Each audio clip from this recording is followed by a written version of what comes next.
Dear students, in this video, I am going to discuss a very important topic of company law, that is quorum. So, the question is important from examination point of view. Write a note on quorum. So, first we should understand what is the meaning of quorum.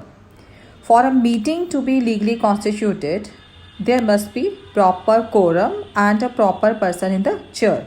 So quorum here means minimum number of members who must be present in order to constitute a valid meeting and to validly transact business at the meeting. So if the quorum is not present, the meeting shall not be valid, and therefore proceedings of such meeting shall be invalid.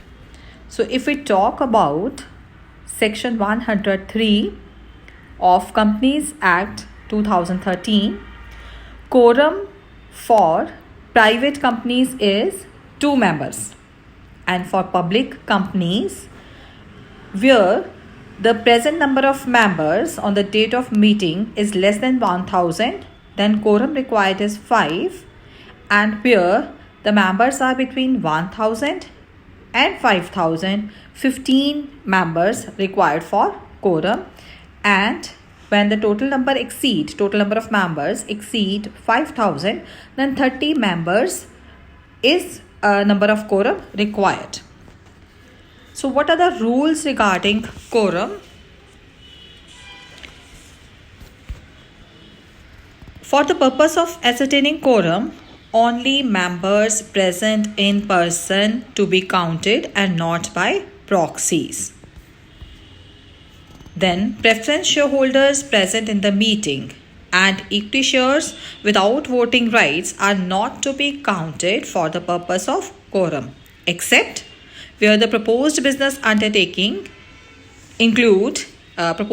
includes any item which is directly affecting the preference shareholders. Otherwise, they are not to be counted. Then if they are joint holders of the shares, they are to be treated as single member for the purpose of counting the quorum. Then if a member is present in 2 or more capacities, for example, as an individual member and as a trustee, so may be counted as 2 members personally present for the purpose of quorum.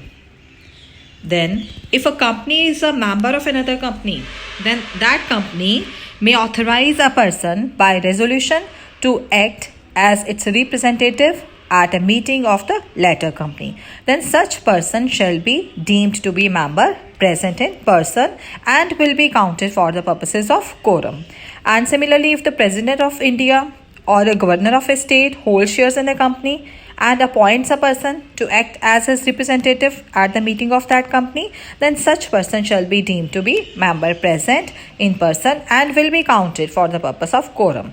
Similarly, where total number of members of a company is reduced below the quorum fixed by the articles, then rule as to quorum will be deemed to be satisfied if all the members of the company attend the meeting in person. What is the course of action in case of quorum not being present at the general meeting? Then let's suppose if it is not present, so what will happen? So if the quorum is not present within half an hour, if the general meeting is called on requisition of members, then such meeting shall stand dissolved if it is on the requisition of member.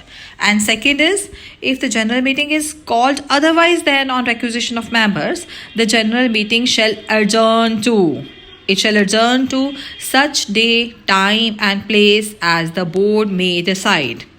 And if the board does not so determine, the day, time, place, the general meeting shall adjourn to same day, time, place in the next week.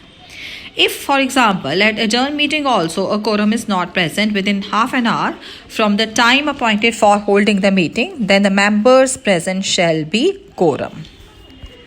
Then one-man meeting. But where only one person is present, he cannot form a quorum, as a single member cannot constitute a meeting.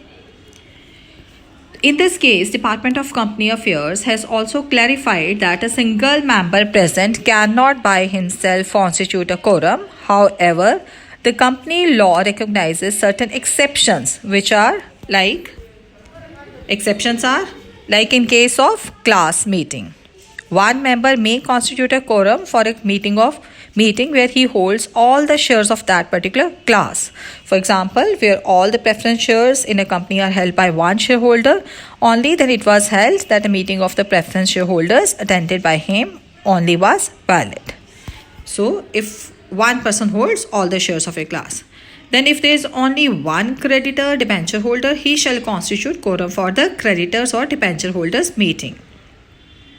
So member present in more than one capacity is counted separately in every capacity. In such a case, one person may form the quorum.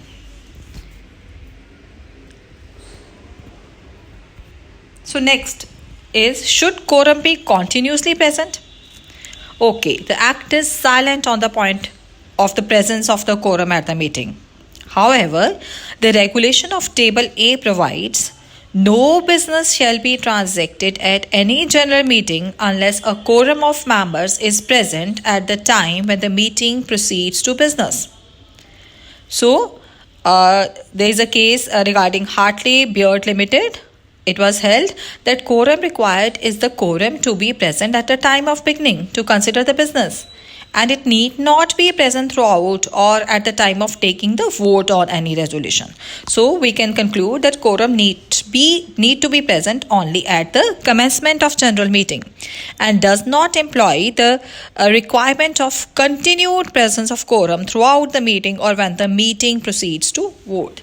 The next is presumption as to quorum. So quorum will always be presumed unless it is questioned at the meeting or the records show that a quorum was not in fact present. So otherwise, what we will assume? Quorum is always to be presumed. Thank you.